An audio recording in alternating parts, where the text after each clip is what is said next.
사랑합니다. 축복합니다. 한번 인사해 볼까요? 시작. 사랑합니다. 축복합니다.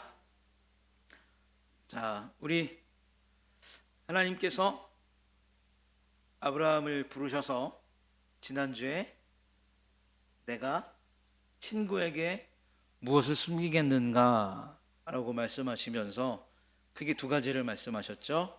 첫 번째는 하나님의 의와 공도를 행하는 것을 첫 번째로 말씀하셨고, 그 다음은 소돔과 고모라에 대한 멸망을 말씀을 하셨습니다. 여러분, 오늘 주보 뒷면에 보면 한번 보실까요? 주보 뒷면을 이렇게 보시면 4장의 그림이 있는데, 그 바위 보이시죠, 여러분? 바위. 이 바위는 어떤 바위일 것으로 추측이 되십니까? 소돔과 고모라를 탈출하던 여인이 뒤를 돌아봐서 소금 기둥이 되었다라고 하는 그 말씀이 있는데, 모양이 여자 모양이랑 비슷하게 생겼죠. 그래서 이 기둥이 그 소금 기둥일 것이다 이렇게 추측하는 그런 사진이 한 장이 있고, 그 사진 바로 옆에는 하나님의 심판이 임하고 있는 소돔과 고모라가 있고, 또 그 밑에는 마찬가지로 뒤를 돌아보았던 롯의 아내가 소금 기둥이 되는 그런 장면이 있고, 그 옆에는 롯과 그의 딸들이 이제 심판받고 있는 소돔과 고모라를 떠나는 그런 그림이 이렇게 그려져 있습니다. 그래서 하나님은 소돔과 고모라가 심판을 받을 것이다 라고 이렇게 말씀을 하셨죠. 여러분, 소돔과 고모라에 대한 이야기는 수백 번 수천 번 들으셨을 것으로 그렇게 생각이 됩니다.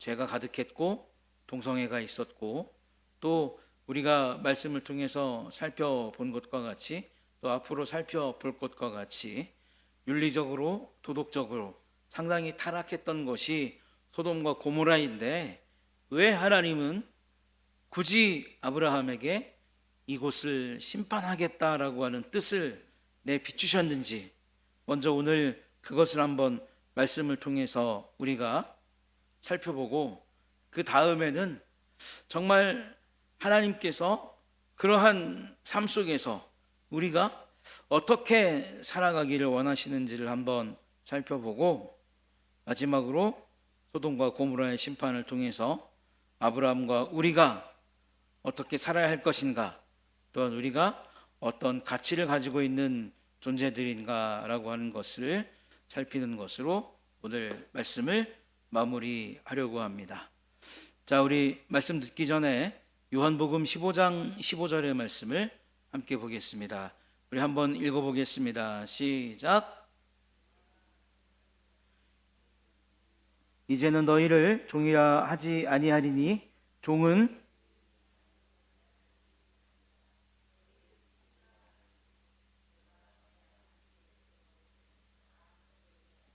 알게 하였습니다. 아멘. 자, 지난주에도 친구에 대한 성경 구절이 나왔고, 이번 주에도 마찬가지로 친구에 대한 성경 구절이 이렇게 등장을 합니다. 아브라함과 또 우리는 하나님과의 깊은 관계성 안에서 하나님과 친밀해지고, 하나님과 서로 마음을 나누고 사랑을 주고받는 그런 삶을 살아가고 있습니다. 사랑하는 성도 여러분, 하나님과 친밀하십니까?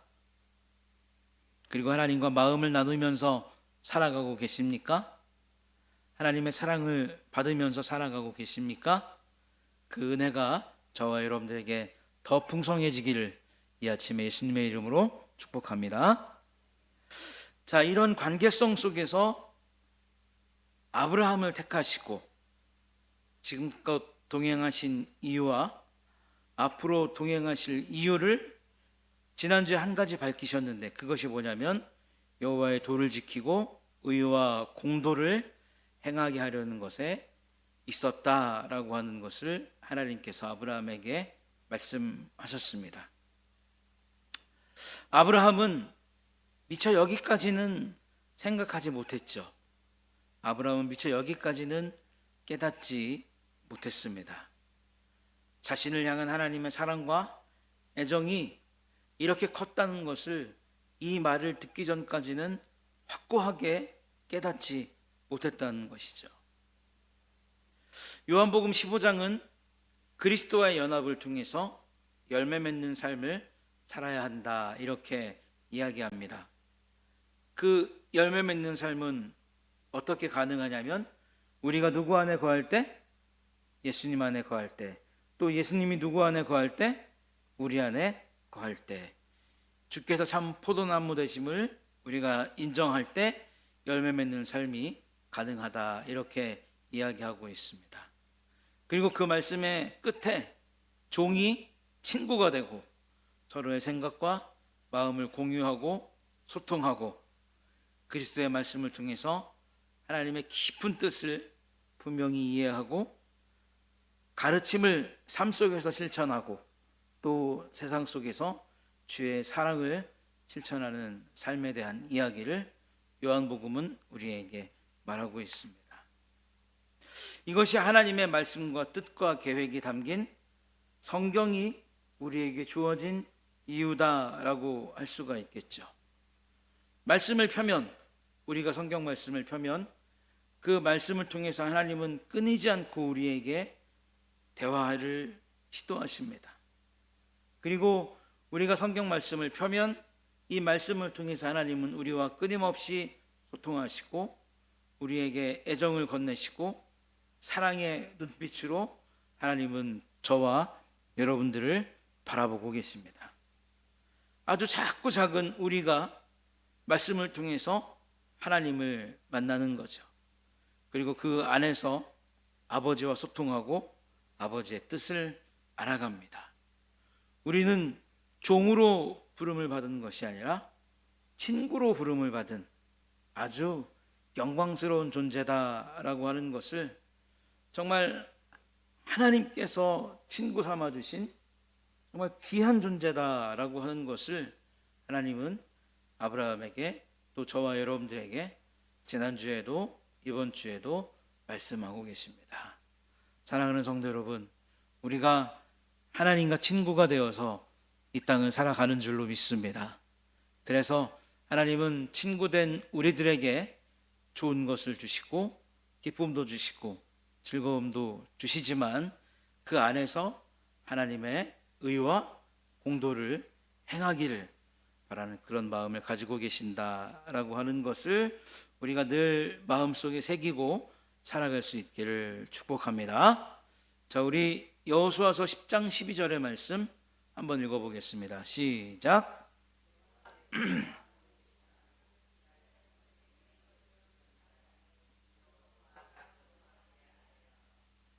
이스라엘의 목전에서 이르되 태양아 너는 기브온 위에 머무르라.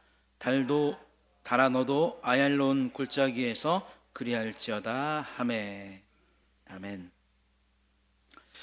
자, 여러분, 우리는 하나님과 친구가 되어서 하나님의 뜻을 알고 하나님의 마음을 알고 하나님과 소통하며 하나님의 사랑을 받으며 이렇게 살아가고 있습니다. 그런데 지금까지 크게는 두 가지 이야기죠. 첫 번째는 노예 방주가 그랬고, 그리고 오늘 마주하는 소돔과 고모라에 대한 스토리는 기독교와 믿음과 신앙과 구원과 연관성을 가지고 있는 우리도 잘 알고 있지만 그런 연관성이 없는 세상의 사람들도 다 알 수 있을 만큼 너무나 유명한 이야기입니다.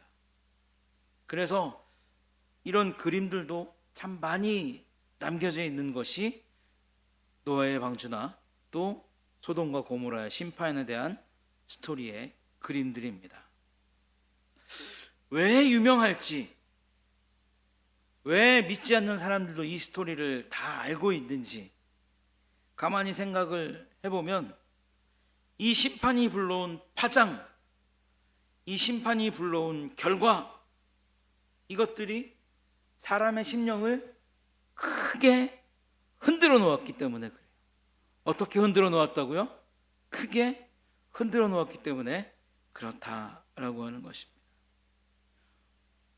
세상은 사랑의 하나님만 바라보려고 생각을 하죠. 무슨 이야기만 하면 사랑의 하나님, 무조건적인 하나님의 사랑. 무슨 이야기만 하면 하나님의 사랑이 왜 그래? 하나님이 왜 그렇게 하시지? 라고 사람들은 하나님의 사랑, 거기다가 하나를 덧붙여서 무조건적인 사랑에만 집중합니다. 그러나 이 두 사건이 가진 공통점은 하나님께서 말씀으로 창조하시고 보시기에 좋았던 세상을 향한 하나님의 진노가 감춰진 것 없이 그대로 드러났다는 것에 공통점이 있습니다. 하나님이 말씀으로 세상을 창조하시고 무에서 유를 창조하실 때 얼마나 기쁘고 즐거우셨는지 하나하나 만들어지고 창조될 때마다 하나님이 보시기에 좋았더라 라고 말씀하시고, 사람을 지으신 후에는 뭐라고 말씀하셨죠? 심히 좋았더라 라고 하셨다라고 하는 거죠. 그러나 이 두 스토리를 통해서 그렇게 좋아했던 것들을 심판할 수밖에 없는 하나님의 감정과 또 심판할 수밖에 없는 하나님의 마음과 더 중요한 것은 무엇이냐면 심판할 수밖에 없는 하나님의 공의가 그대로 드러난다라고 하는 것이죠. 하나님을 섬기고 하나님을 사랑하고 하나님을 예배했으면 노아의 방주 그리고 소돔과 고모라와 같은 비극적인 스토리들이 성경 안에 기록되지 않았을 겁니다. 그러나 인류가 택했던 길은 하나님과 멀어지는 길이었고 하나님의 말씀에서 벗어나는 길이었기 때문에 하나님은 공의로움 속에서 진노하셨고 공의로움 속에서 심판을 계획하셨고 하나님의 공의로움 속에서 어떻게 하셨냐면 그 심판을 실행해 가셨다라고 하는 것이죠.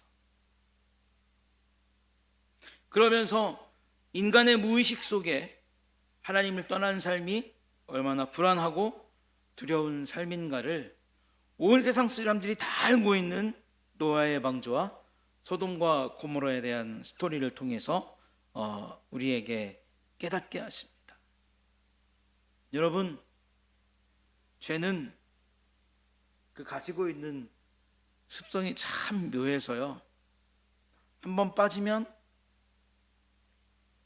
헤어나오기가 쉽지 않습니다. 조금 더 하다가 더 깊어만 가는 죄를 짓게 되고 더러움을 향한 끝없는 탐닉을 사람은 마음속에 품게 되고, 그러다 보니까 어떻게 하냐면 불의와 불공정이 이 세상을 다 장악해버린다라고 하는 것이죠. 어디 한 곳 기댈 곳이 없는 사람들의 진한 한숨이 날마다 터져나오는 것이 어디냐면 우리가 살아가는 바로 이 세상이라는 겁니다. 소돔과 고모라가 심판을 받은 이유도 죄라고 하는 그 더러움이 있고 죄라고 하는 그 참지 못할 아픔이 하나님을 계속 때렸기 때문에 소돔과 고모라가 심판을 받았지만, 더불어 또 한 가지 중요한 것이 뭐냐면 소돔과 고모라가 의롭지 못했고 공정하지 못한 그런 시스템을 가진 세상이었기 때문입니다. 물질적으로 부족하고 살아가기 버거운 사람들이 기댈 곳이 없는 곳이 소돔과 고모라였다라고 성경은 그렇게 기록합니다. 그래서 그 사람들의 진한 한숨이 하나님의 눈에 보였고 하나님의 귀에 들려왔다라고 성경은 그렇게 이야기합니다. 죄가 가득한 인간의 마음은 하나님을 향해 돌아가야 한다는 돌이킴에 대한 사실도 잊어버리게 만들죠. 하나님의 사랑, 자비, 은혜 이런 것들만 계속 앞세워가면서 그것으로 무엇을 감추려 하냐면 나의 죄악된 마음들과 나의 무너진 마음들을 감춰 가려고 합니다. 이제 그분의 심판이 아니고서는 끝없는 인간의 욕심을 제어할 수 없고 그들의 마음을 하나님께 돌이킬 수 있는 방법이 사라졌기 때문에 하나님은 노아의 방주와 소돔과 고모라에 대한 심판을 감행하셨다는 것이죠. 더불어서 또 하나 이 스토리가 우리에게 보여주는 것은 무엇이냐면, 이게 정말 중요한 것인데 한번 따라하겠습니다. 이 땅은 그 어디에서도 하나님을 떠나 안전하게 살 수 없다. 그렇습니다. 우리는 이 땅에 살면서 하나님을 떠나서도 안전하게 살 수 있다라고 하는 큰 착각을 가진 그런 세상의 사람들과 마주합니다. 사람들은 우리가 지금 밟고 있기 때문에, 우리가 지금 바라보고 있기 때문에 땅과 하늘이 안전하다라고 믿어요. 그래서 하나님에 대한 두려움이나 죄에 대해서 통탄하는 감각들이 무뎌지고 사라지게 된다는 겁니다. 나는 나대로 여전히 잘 살고 있고, 세상은 여전히 우리의 방식과 방법대로 잘 유지되고 있고 발전하고 있기 때문에 굳이 하나님을 생각할, 하나님을 마음에 둘 그런 이유가 없다는 것이죠. 그러나 여러분, 말씀을 잘 보시면 하나님의 공의는 아담과 하와를 찾아가서 심판하셨고 가인의 죄를 책망하셨습니다. 민수기 16장은 하나님의 권위를 가진 모세와 아론에게 반역했던 고라 자손을 비롯한 여러 자손들을 땅이 갈라지는 그 사건을 통해서 삼켜버리는 끔찍한 일들도 기록하고 있다는 것이죠. 이처럼 하나님을 떠난 사람들은 비록 안전하다고 생각하고 오늘도 내가 별탈 없이 살아가고 있다라고 생각하지만, 하나님을 떠난 그 삶은 결코 안전하지 못한 삶이고 또 지속될 수 없는 삶이다라고 하는 사실을 하나님은 이런 과정을 통해서 우리에게 보여주십니다. 또한 반대의 일도 있었죠. 노예로 살던 이스라엘이 애굽을 떠나도록 하시기 위해서 10가지 재앙을 애굽에게 내리셨습니다. 그 중에서 문설주에 피가 묻은 곳은 죽음의 저주가 비껴갔고, 그 과정을 통해서 이스라엘은 홍해를 무사히 건넜습니다. 따라오던 애굽의 모든 군대와 왕은 바다 한가운데 수장되는 불행을 만났죠. 이스라엘 백성을 위해서 하나님은 쓴물을 단물로 변하게 하기도 하셨고, 광야에서 먹을 것이 없는 이스라엘 백성을 위해서 만나와 메추라기라고 하는 식량을 공급하시는 그런 하나님의 은혜도 우리가 만나기도 했습니다. 그리고 조금 전에 읽었던 말씀을 보면 이스라엘 백성을 위해 태양이 멈추고 달이 멈추는 사건도 일어났었다라고 하는 것이죠. 이 모든 사건을 통해서 하나님이 공통적으로 우리에게 주시고자 하는 깨달음과 교훈과 사실은 무엇이냐면, 하나님의 통치와 하나님의 주권이 미치지 않는 곳은 없다라고 하는 사실을 하나님은 보여주시는 거예요. 공의롭게 살아가면 하나님의 은혜를 얻고, 공의롭게 살아가지 못하면 그 땅이 어떤 땅이라 할지라도 하나님은 반드시 심판하신다라고 하는 메시지를 보여주고 계신다라고 하는 겁니다. 하나님의 말씀과 공의와 의와 공도가 이행되는 그 땅을 하나님은 소망하고 하나님은 바라고 계신다는 것이죠. 그러면서 이 하늘과 이 땅이 안전하다고 교만한 생각을 가진 인간이 얼마나 무지한 삶을 살아가고 있는지, 얼마나 무지한 개념을 가지고 살아가고 있는지를 하나님은 보여주고 계신다라고 하는 겁니다.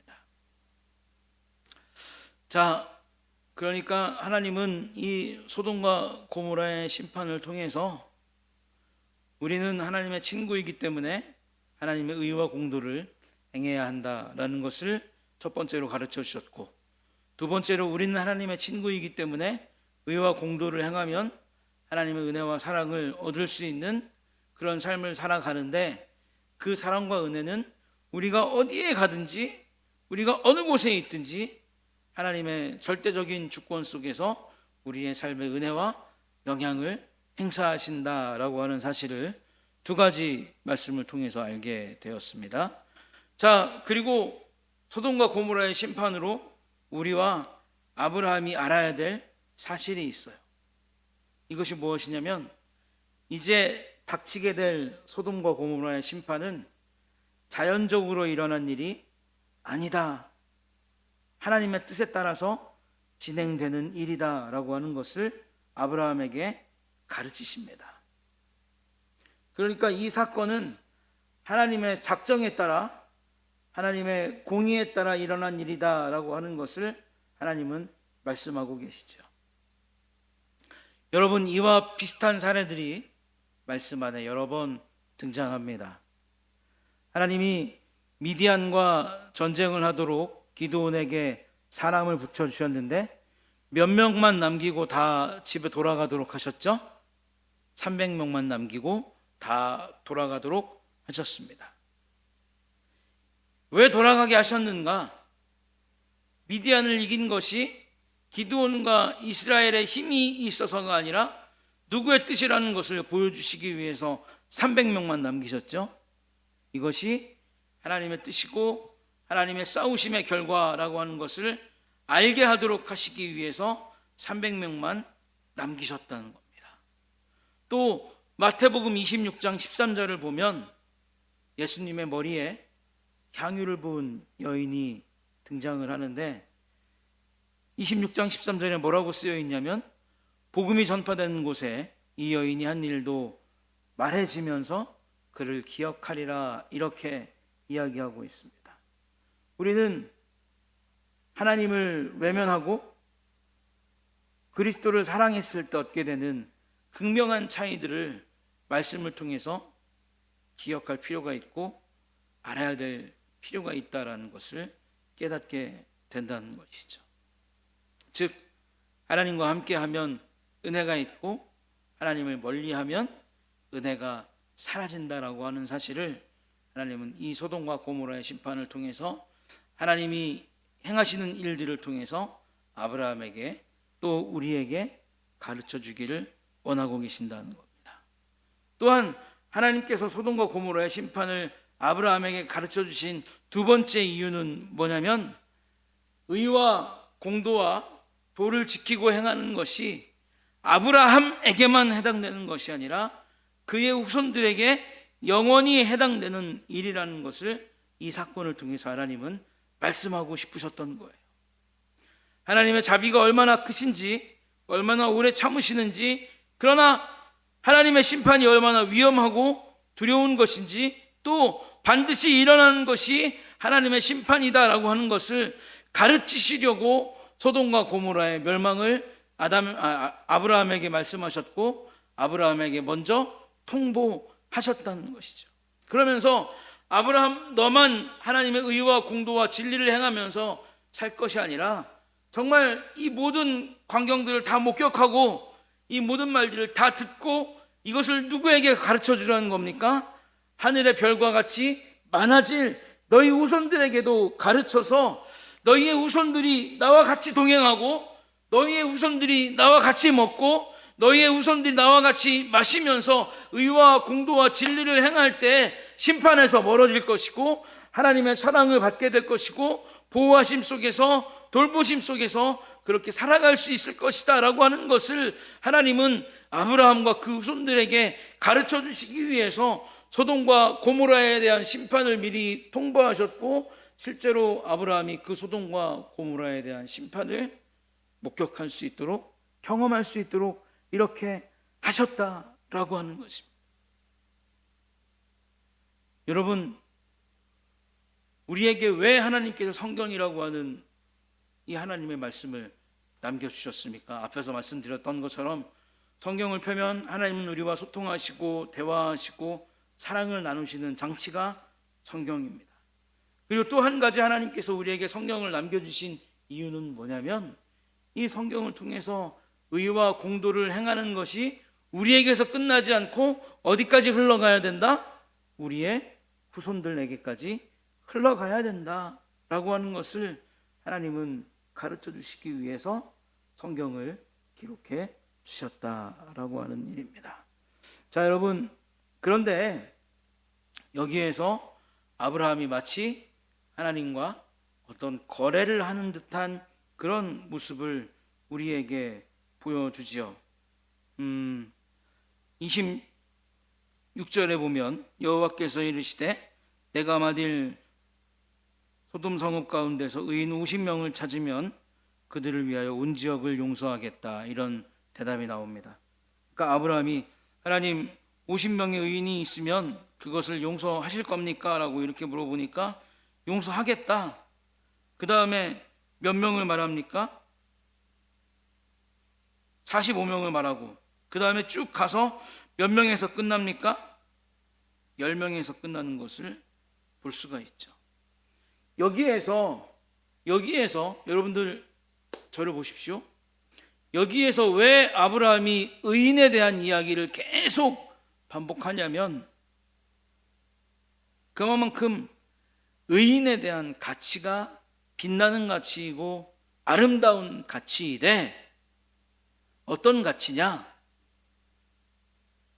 희박한 가치다, 희소성이 있는 가치다 라고 하는 것을 아브라함은 이야기하고 싶었고 하나님도 그것을 드러내고 싶으셨다라고 하는 것이죠. 여러분, 피조물에 불과한 아브라함이 하나님과 함께 서서 그분의 계획을 듣고 마치 어떤 거래를 하는 것처럼 하나님 50명, 45명, 30명, 20명, 10명 이렇게 하면서 하나님의 마음을 계속 살펴요. 이것이 어떤 의미를 가지고 있냐면 이것이 의인이 지닌 권세라고 하는 겁니다. 하나님 앞에 기도할 수 있는 권세가 이런 권세라는 거예요. 하나님 50명의 의인이 있으면 하나님 소돔과 고모라를 그래도 멸망하시겠습니까? 라고 하는 것은 의인이 가진 가치, 의인이 가진 권세, 기쁨, 은혜, 이러한 것들을 아브라함이 보여주고 있다는 사실입니다. 이게 의인이 가진 가치라는 거예요. 이만큼 의인은 특별한 존재라는 겁니다. 하나님께서 그러시지 않습니까? 그런 의인들이 있다면 내가 소돔과 고모라를 멸망시키지 않겠다. 여러분, 이러한 축복은 우리가 소돔과 고모라를 향해서 기도할 수 있었던, 또 소돔과 고모라를 안타깝게 여겼던 아브라함의 마음과 같이 이 시대에도 우리가 이 땅의 의인이 되어서 하나님 앞에 이 세상과 땅을 위해 중보기도 할 수 있는, 하나님 앞에 소망을 품을 수 있는 그런 존재, 그런 가치다라고 하는 것을 우리에게 보여주는 거예요. 여러분, 우리가 그냥 하나님의 자녀, 하나님의 백성, 복을 얻은 사람들, 은혜를 누리는 사람들, 기쁨을 얻은 사람들이라고 하니까 우리의 희소성과 우리의 가치가 얼마나 큰지 몰라요. 우리가 얼마나 존귀한 존재이고, 우리가 얼마나 큰 영광을 얻은 존재이고, 우리가 얼마나 큰 권력을, 권위를 가지고 있는 존재인지 우리는 잘 모른다는. 어떻게 아브라함이 하나님 앞에서, 여러분 죄송합니다, 이게 그냥 하나님 앞에 하나님 50명이면 어떻겠습니까? 하나님의 마음을 살핀다라고 제가 점잖게 표현했지만 오늘날로 치면 쇼부 한번 쳐보려고 그러는 거죠. 하나님 50명 괜찮으십니까? 몇 명 괜찮으십니까? 계속 아브라함은 하나님 앞에 제안을 하는 거죠. 아무리 의인인들 그 의인의 말을 하나님께서 이렇게까지 귀담아 들으실까라고 하는 것을 우리는 또 이런 장면들을 통해서 발견할 수 있다는 겁니다. 하나님께서 저와 여러분들을 죄인의 신분에서 의인의 신분으로 만들어 주셨기 때문에 우리는 얼마든지 하나님 앞에 기도할 수 있고, 얼마든지 하나님 앞에 간구할 수 있고, 얼마든지 하나님 앞에 어떻게 할 수 있는 존재입니까? 하나님의 뜻을 묻고 하나님의 뜻 가운데 우리가 살아가기를 소망할 수 있는 그런 존재가 되었다라고 하는 것을, 이것이 우리가 지닌 가치다라고 하는 것을 소돔과 고모라에서 아브라함이 이야기하는 의인의 가치로서 발견해낼 수 있다라고 하는 겁니다. 우리는 우리를 별것 아닌 존재로 생각하면서 때로는 살아갈 때가 있죠. 늘 무언가에 쫓기고 여유도 없고 하나님 사랑한다고 하는데 하나님을 통해서 큰 기쁨도 없고 즐거움이 없는 것처럼 우리는 그렇게 우리의 마음속에 결론을 내리고 살아갈 때가 있다는 것. 그러나 이 의인의 이야기처럼 하나님은 저와 여러분들을 보배로 여기시고 보석처럼 생각하고 계시는 줄로 믿으시기를 축복합니다. 그래서 우리의 삶 속에서 우리의 모든 삶의 영역 속에서 낮아진 자존감을 높이 가지고 살아갈 수 있는 저와 여러분들이 되기를 예수님의 이름으로 축복합니다. 그래서 우리가 이렇게 보배로운 존재, 우리가 이렇게 귀한 존재다라고 하는 사실을 다시 한번 마음에 새기시면서 나와 나의 후손이 하나님의 의와 도와 공도를 행하면서 살아가는 삶이 되어야 하겠다. 다시 한번 다짐하시고 다시 한번 우리들의 후손들을 위해서 축복할 수 있고 가르쳐 줄 수 있는 저와 여러분들이 되시기를 예수님의 이름으로 간절히 축복합니다. 기도하겠습니다. 하나님,